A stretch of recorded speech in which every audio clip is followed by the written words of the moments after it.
Hello students, कैसे हैं आप सभी लोग। मैं हूं Pooja Singh and welcome back to my channel accounting master class.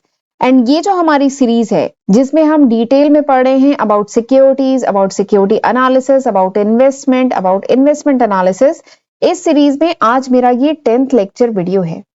तो चलिए एक बार शॉर्ट में आपको बताती हूँ कि जो पिछले 9 लेक्चर वीडियो से उसमें हमने क्या क्या डिस्कस किया है। एंड ये जानना काफी जरूरी है। काफी स्टूडेंट कहते हैं कि नहीं मैम सीधे लेक्चर स्टार्ट कर दीजिए, बट ये जानना जरूरी है कि मैं कौन कौन से टॉपिक पढ़ा चुकी हूँ इस सीरीज में, क्योंकि चीजें सीक्वेंस में पढ़ेंगे तो हमें ज्यादा अच्छे से समझ में आएंगी।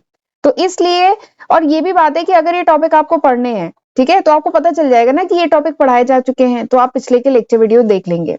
तो इसलिए थोड़ा जरूरी है कि ये जो पर्टिकुलर सीक्वेंस में जो चीजें चली आ रही हैं, तो हम क्या पढ़ा चुके हैं ये पहले मैं आपको बता दूं। ठीक है, 2 मिनट का ही केवल समय लगेगा, लेकिन जल्दी से एक बार हम देख लेते हैं कि पिछले लेक्चर वीडियोस में हमने कौन कौन से टॉपिक पढ़े हैं।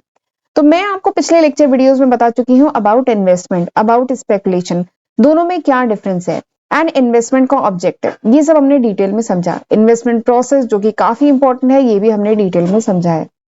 इसके साथ ही मैं आपको सिक्योरिटीज के बारे में डिटेल में समझा चुकी हूँ। सिक्योरिटीज क्या होती है, कितने टाइप की होती है, इक्विटी शेयर क्या है, स्वेट इक्विटी शेयर क्या है, नॉन वोटिंग शेयर क्या है, right share, bonus share, preference share, debentures, ये सब क्या है, ये सब हमने डिटेल में समझा है। ठीक है, एंड उसके बाद हमने इन्वेस्टमेंट के बारे में समझा कि इन्वेस्टमेंट क्या है और कितने टाइप का है। तो ये डायग्राम से मैं यही चीज को मैंने यहाँ पे डायग्राम से लिखा है, तो ये ज्यादा अच्छे समझ में आ रहा है। अगर हम इन्वेस्टमेंट की बात करेंगे तो इन्वेस्टमेंट कितने टाइप्स के होते हैं। तो इन्वेस्टमेंट जो हम करते हैं ना, ये 2 टाइप की सिक्योरिटीज में कर सकते हैं। या तो वो सिक्योरिटी निगोशिएबल होगी या नॉन निगोशिएबल होगी। ठीक है, एंड निगोशिएबल को हम फर्दर 2 कैटेगरी में डिवाइड कर सकते हैं, variable income security and fixed income security. Variable income security जो है, इसमें आता है आपका इक्विटी शेयर। नाम क्या है, वेरिएबल इनकम सिक्योरिटी, यानी वो सिक्योरिटी जिसपे जो इनकम होती है वो वेरी करती है, वो फिक्स नहीं होती है। फिक्स इनकम सिक्योरिटी यानी वो सिक्योरिटी जिसपे जो इनकम है दैट इज फिक्स। और इसमें ये सारे आते हैं, ये सब हमने डिटेल में पिछले लेक्चर वीडियो में डिस्कस किया है। पिछले लेक्चर में मैंने आपको preference share, debenture, bond, Indira Vikas Patra, Kisan Vikas Patra, government security, money market security, treasury bill, commercial paper, certificate of deposit, ये सारे ही टॉपिक हमने पिछले लेक्चर वीडियो में डिस्कस किया था। एंड आज हम इसके आगे पढ़ेंगे।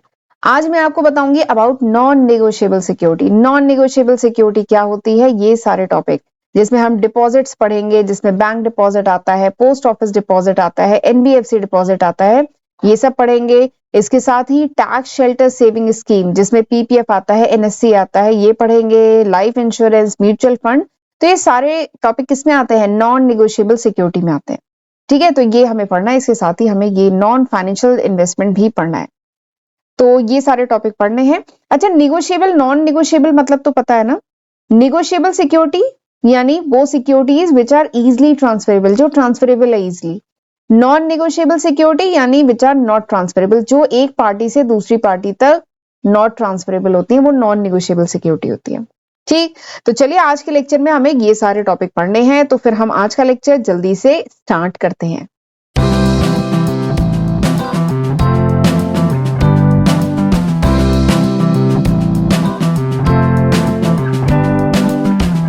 टाइप ऑफ इन्वेस्टमेंट हम लोग पढ़ रहे हैं ना, कितने टाइप के इन्वेस्टमेंट है। तो नॉन निगोशिएबल सिक्योरिटी भी मैंने आपको बताई ना, वो securities which can not be transferred, वो सिक्योरिटी जो ट्रांसफर नहीं की जा सकती है एक पार्टी से दूसरी पार्टी तक। ठीक है, नॉन ट्रांसफरेबल सिक्योरिटीज होती है। एंड ये जो होती है नॉन सिक्योरिटाइज फाइनेंशियल इन्वेस्टमेंट है।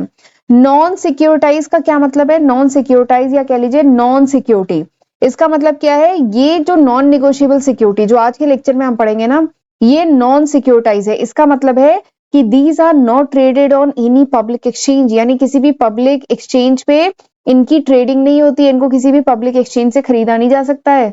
ठीक है, तो ये क्या है, नॉन सिक्योरिटाइज फाइनेंशियल इन्वेस्टमेंट्स हैं। इसमें क्या क्या आता है, इसमें आता है डिपॉजिट्स, जो 3 टाइप के डिपॉजिट्स हम पढ़ेंगे। इसमें आता है टैक्स शेल्टर स्कीम, जैसे हमारा पीपीएफ हुआ, एनएससी हुआ, ये सब आता है, तो ये हमें पढ़ना है। तो एक एक करके इन टॉपिक को देखते हैं। सबसे पहले हम बात करते हैं डिपॉजिट्स की। डिपॉजिट, तो डिपॉजिट का हिंदी मतलब क्या होता है, डिपॉजिट करना मतलब जमा करना। ठीक है, बट यहाँ पे हम क्या जमा कर रहे हैं, हम कोई एग्जाम की कॉपी या असाइनमेंट जमा करने की बात नहीं कर रहे हैं, हम यहाँ पे पैसे जमा करने की बात कर रहे हैं। ठीक है, डिपॉजिट, तो डिपॉजिट बेसिकली क्या है, जब हम अपने पैसे को ट्रांसफर करते हैं टू अदर पार्टी। किसी दूसरी अनदर पार्टी को जब हम अपने पैसे डिपॉजिट करते हैं, जमा करते हैं, तो उस डिपॉजिट की यहाँ पे बात हो रही है। हम बैंक में अपने पैसे डिपॉजिट करते हैं ना, ठीक है, तो उस डिपॉजिट की यहाँ पे बात हो रही है। एंड डिपॉजिट पे we earn fixed rate of return. Deposit पे हमें क्या मिलता है? Fixed rate of return. इसका मतलब क्या है? डिपॉजिट पे हमारा जो इंटरेस्ट होता है दैट इज फिक्स, वो फिक्स इंटरेस्ट मिलता है। तो बैंक डिपॉजिट क्या है? बैंक डिपॉजिट एक तरीके का फिक्स इनकम सिक्योरिटी है, क्योंकि यहाँ पे जो रेट ऑफ इंटरेस्ट होता है वो फिक्स होता है, मतलब हमें पता होता है कि कितना मिलेगा इस पे, ठीक।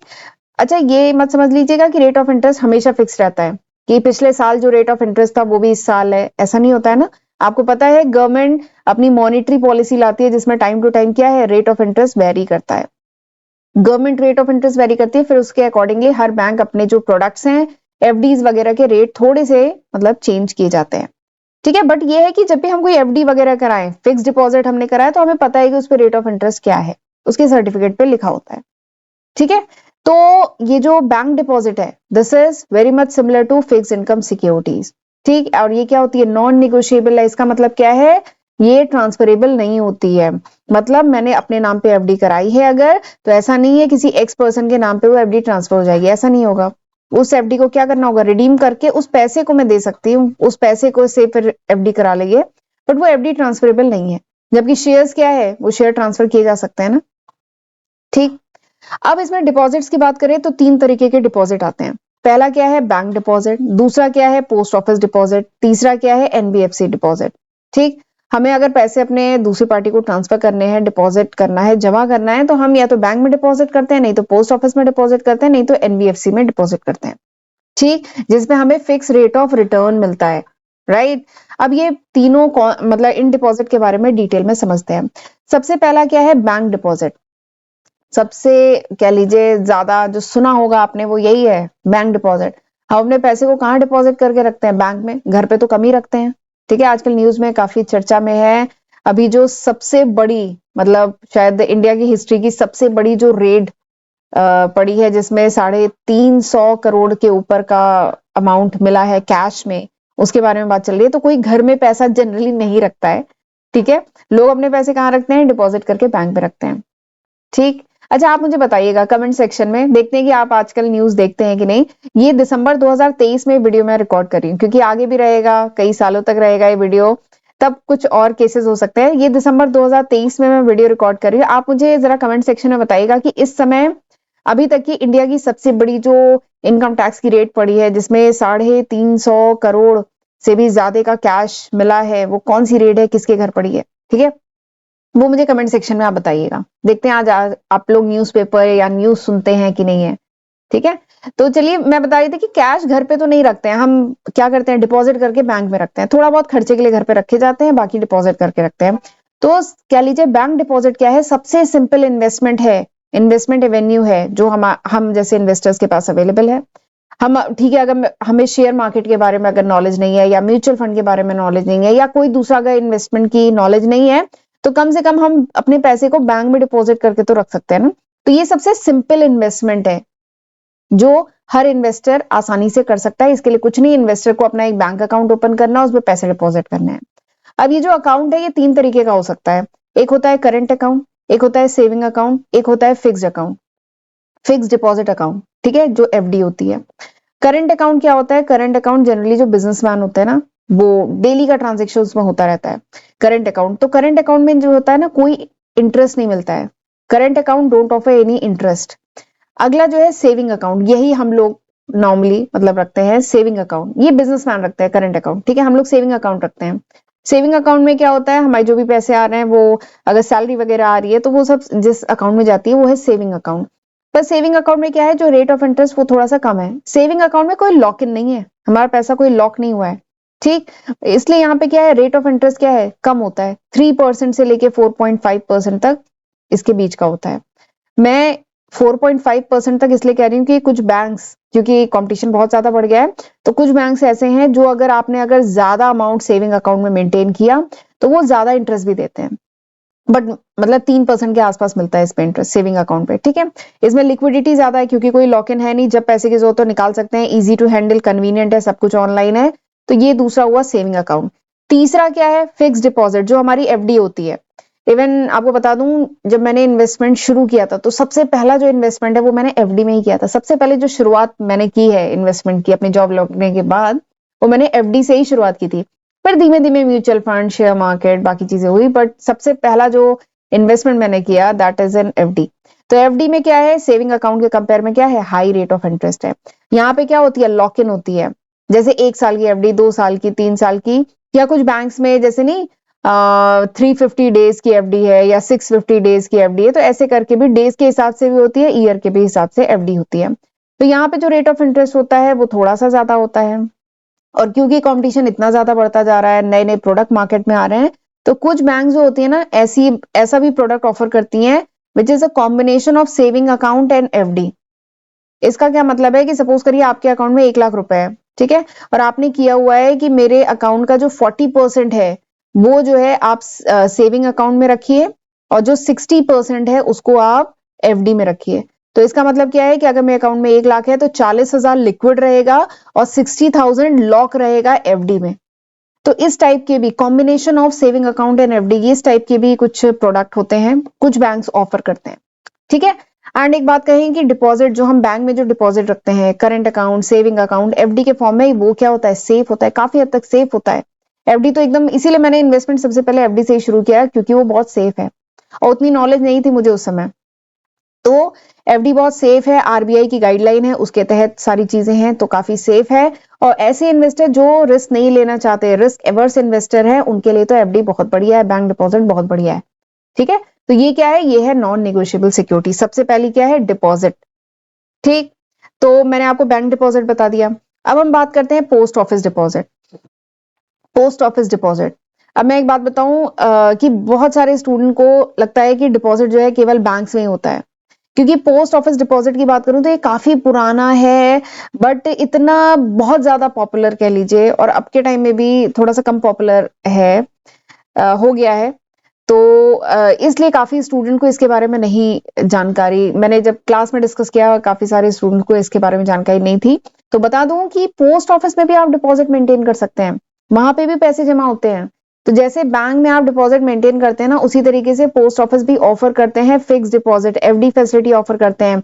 एमआईएस तो बहुत पॉपुलर है, अपने पेरेंट्स से बात करिएगा, मतलब एमआईएस तो बहुत ज्यादा पॉपुलर इंस्ट्रूमेंट है पोस्ट ऑफिस का। पहले के टाइम में सब लोग कराते थे MIS. MIS is monthly income scheme. यहाँ पे क्या है कि आप लमसम पैसा जमा करते हैं, फिर उसके बाद एक सर्टेन पीरियड के बाद वही पैसा मंथली फॉर्म में आपको मिलता है बढ़ करके, ठीक है, दैट इज एमआईएस। तो ये पोस्ट ऑफिस की बहुत पॉपुलर स्कीम है, बहुत लोग कराते हैं, ठीक है। एंड ये जो पोस्ट ऑफिस की ये जो मंथली इनकम, वही मैंने लिखा है मंथली इनकम स्कीम है ना, दिस इज वेरी पॉपुलर, बहुत पॉपुलर है, specially to the retired person. जो रिटायर्ड पर्सन है उनके बीच तो बहुत पॉपुलर है। इसके अलावा पोस्ट ऑफिस की और भी बहुत सारी स्कीम्स हैं, post office saving scheme, national saving time deposit, senior citizen saving scheme, national saving recurring deposit, national saving monthly income account. तो ये बहुत सारे पोस्ट ऑफिस के डिपॉजिट स्कीम्स हैं। तो ये भी क्या है, non negotiable security, not transferable, ठीक। तीसरा जो डिपॉजिट है, हमने बैंक डिपॉजिट की बात कर ली, हमने पोस्ट ऑफिस डिपॉजिट की बात कर ली, अब हम तीसरा जो डिपॉजिट बात करने जा रहे हैं that is NBFC deposit. NBFC deposit क्या है, एनबीएफसी का फुल फॉर्म क्या है, non banking financial company, non banking financial company, NBFC. तो एनबीएफसी या नॉन बैंकिंग फाइनेंशियल कंपनी ये क्या होती है, ये बेसिकली फाइनेंशियल इंस्टीट्यूशन होते हैं जो बैंक नहीं होते हैं। These are the financial institution which are not bank. नाम क्या है, नॉन बैंकिंग, यानी जो बैंक नहीं है, वो फाइनेंशियल कंपनीज, वो फाइनेंशियल कंपनी, वो इंस्टीट्यूशन जो बैंक नहीं है, जो नॉन बैंक है, बट वो मतलब प्रोवाइड करते हैं बहुत सारे फाइनेंशियल प्रोडक्ट्स जो बैंक प्रोवाइड करते हैं, जैसे एफडी, ठीक है। एंड ये जो एनबीएफसी है ये वर्क करते हैं under the guideline of RBI. RBI की जो गाइडलाइन है उसके तहत ही इनको भी काम करना होता है, भले ये बैंक नहीं होते हैं, लेकिन आरबीआई इनको के रिगार्डिंग गाइडलाइन बनाता है। अब ये जो एनबीएफसी है ये कितना डिपॉजिट एक्सेप्ट कर सकते हैं, तो ये डिपेंड करता है कि इनकी क्रेडिट रेटिंग क्या है। ये जो एनबीएफसी है, नॉन बैंकिंग फाइनेंशियल कंपनीज, इनकी क्रेडिट रेटिंग क्या है, इसके बेसिस पे ये मतलब कह लीजिए डिपॉजिट एक्सेप्ट करते हैं, ठीक। अच्छा, एक क्विज, चलिए आज के लेक्चर में आप मुझे दो बातें कमेंट सेक्शन में लिख के बताएंगे। एक तो इंडिया की सबसे बड़ी जो इनकम टैक्स की रेट पड़ी है वो मुझे बताइएगा, उसकी डिटेलिंग थोड़ी सी जो लिख सकें कि किसके घर पड़ी है, कहाँ पे, ठीक, अब वो बताइएगा। एंड दूसरा जो है ना, मुझे कोई 2 क्रेडिट रेटिंग एजेंसी के नाम बताइए। क्रेडिट रेटिंग एजेंसी, यहाँ पे बात आई ना क्रेडिट रेटिंग, इसी से मुझे याद आया। क्रेडिट रेटिंग एजेंसीज होती हैं जो क्या है, फाइनेंशियल इंस्टीट्यूशंस की और भी बहुत सारी चीजों की क्रेडिट रेटिंग करती हैं, ठीक है, रेटिंग प्रोवाइड करती हैं, और उसी के बेसिस पे डिसाइड होता है कि ये कितना डिपॉजिट एक्सेप्ट कर सकते हैं। तो इंडिया की 2 सबसे बड़ी जो क्रेडिट रेटिंग एजेंसीज है ना, उनका नाम आप मुझे कमेंट सेक्शन में बताएंगे। तो ये आज के लेक्चर के ये 2 क्विज हुए। मैं इंतजार करूंगी, अगर लेक्चर वीडियो देखा है, चाहे गूगल करिए, किताब से देखिए, कहीं से भी ढूंढिए, बट आप मुझे कमेंट सेक्शन में बताएंगे, ठीक है। चलिए आगे बढ़ते हैं। तो एनबीएफसी की बात हो गई, मैक्सिमम लिमिट ये है। अब इंटरेस्ट रेट की अगर हम बात करें तो एनबीएफसी, क्योंकि ये नॉन बैंक है, थोड़ा सा यहाँ पे सिक्योरिटी कंसर्न तो है ना। देखिए बैंक पे आपका भरोसा है, बैंक सेफ होते हैं, बट ये नॉन बैंक है तो ये थोड़े से कम सेफ होते हैं ना, तो लोग इसमें क्यों अपना एफडी वगैरह कराएंगे। तो इसलिए इनको फिर क्या करना पड़ेगा, ये जो इंटरेस्ट रेट प्रोवाइड करते हैं ना, वो थोड़ा सा हायर होता है देन द कॉमर्शियल बैंक।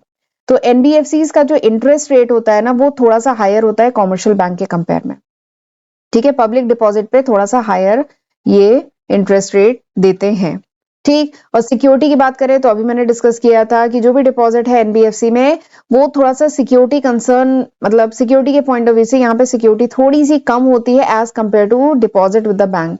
किसी बैंक में हमने जो डिपॉजिट किया है उसके कंपेयर में एनबीएफसी में जो डिपॉजिट है उसकी सिक्योरिटी थोड़ी सी कम होती है, ठीक है। जबकि बहुत सारे रूल रेगुलेशन है, आरबीआई की बहुत सारी गाइडलाइन है, रूल रेगुलेशन है, फिर भी क्या होता है, एनबीएफसी में डिफॉल्ट रेट हाई होता है। In case of NBFC default rate high होता है, इसीलिए लोग थोड़ा सा कम एफडी कराते हैं एनबीएफसी में, ठीक। एनबीएफसी का फुल फॉर्म क्या है, नॉन बैंकिंग फाइनेंशियल कंपनी, ठीक। चलिए आगे बढ़ते हैं। अच्छा, आगे बढ़ने से पहले मैं थोड़ा सा बताना चाहती हूँ, ये वो लिस्ट ऑफ सब्जेक्ट है जो मैं आज की तारीख मतलब दिसंबर 2023 तक अपने first channel and second channel, मेरा पहला चैनल है पूजा सिंह के नाम, अकाउंटिंग मास्टर क्लास के नाम से, एंड सेकंड चैनल है पूजा सिंह के नाम से। तो ये वो लिस्ट ऑफ सब्जेक्ट है जो मैं आज की तारीख तक अपने दोनों चैनल पे अपलोड कर चुकी हूँ। तो जरूर इसका, अच्छा इसमें कुछ सब्जेक्ट फर्स्ट चैनल पे है, कुछ सब्जेक्ट सेकंड चैनल पे है, ठीक है, ऐसा मत समझिएगा दोनों पे सेम कंटेंट है। तो ये आज की तारीख तक अपलोड हो चुका है, तो जरूर इसका फायदा उठाइए, इसकी हेल्प से पढ़िएगा। लेकिन एक बात और है कि ये दिसंबर 2023 तक है। अगर ये वीडियो आप कुछ महीने बाद, कुछ साल बाद देख रहे हैं, तो होपफुली मैं इसमें काफी न्यू सब्जेक्ट ऐड कर चुकी होंगी। ये अभी तक है, दिसंबर 2023 तक। तो जरूर इस मेरे चैनल को सब्सक्राइब करिएगा। अगर अभी तक नहीं किया है तो जरूर मेरे पहले चैनल को और दूसरे चैनल को जरूर सब्सक्राइब कर लीजिएगा।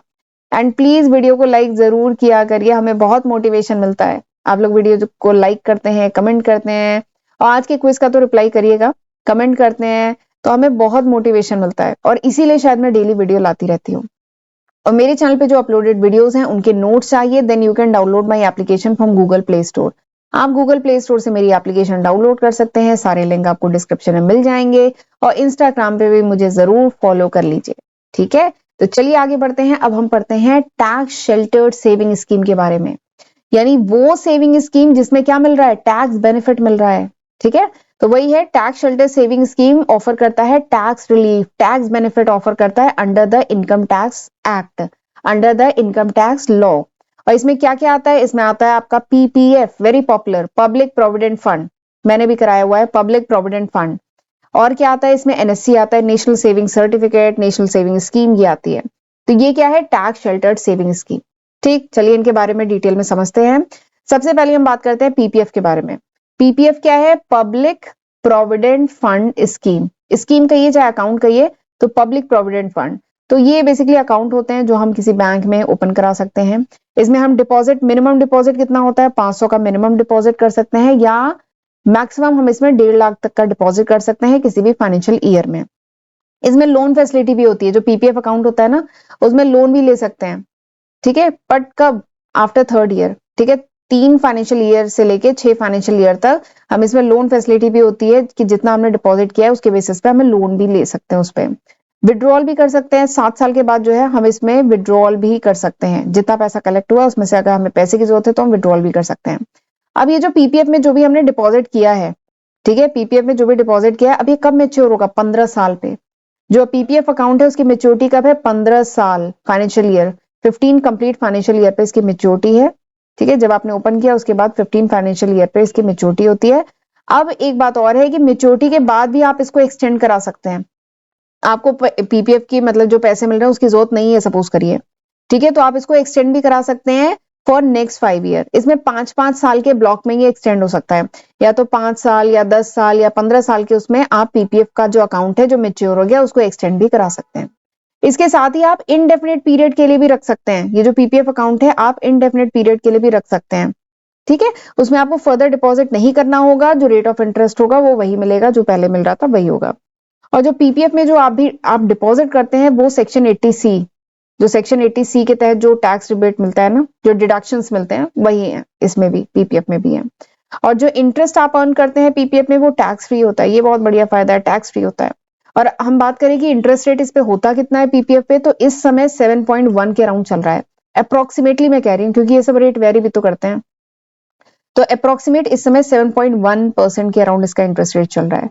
तो दिस इज पीपीएफ। ये भी पीपीएफ बहुत बढ़िया नॉन निगोशिएबल सिक्योरिटी है जो ट्रांसफरेबल नहीं है, फिक्स इनकम सिक्योरिटी है क्योंकि यहाँ पे आपको पता है कि आपको कितना पैसा मिलेगा, क्या रिटर्न आएगा। तो ये भी काफी पॉपुलर इन्वेस्टमेंट एवेन्यू है जिसमें लोग इन्वेस्टमेंट करते हैं। पीपीएफ किसी भी बैंक वगैरह में आप पीपीएफ खुलवा सकते हैं। तो दिस इज पीपीएफ। अगली हम बात करते हैं नेशनल सेविंग सर्टिफिकेट। तो पोस्ट ऑफिस इसको इशू करता है, ये जो नेशनल सेविंग सर्टिफिकेट है ना, पोस्ट ऑफिस इसको इशू करता है। 5 साल के लिए हम इसमें इन्वेस्टमेंट कर सकते हैं, कम से कम 1000, मैक्सिमम की कोई लिमिट नहीं है। सेक्शन 80C के तहत इसमें हमें टैक्स बेनिफिट मिलता है।